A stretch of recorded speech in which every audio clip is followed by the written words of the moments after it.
ایک مسئلہ میرے بھائیو اکثر ساتھی پوچھتے ہیں، وہ یہ کہ اگر کسی نے روزہ نہیں رکھا، کیا اس شخص میں فطرانہ ہے کہ نہیں؟ فطرانے کے لیے میرے بھائیو روزہ ضروری نہیں ہے۔ فطرانہ ایک علیحدہ دین والا کام ہے، روزہ ایک علیحدہ ہے۔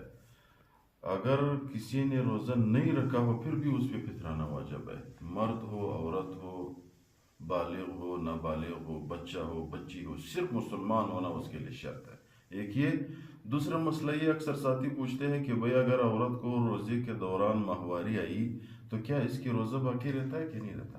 نہیں رہتا، بس اس کی روزہ کیا ختم۔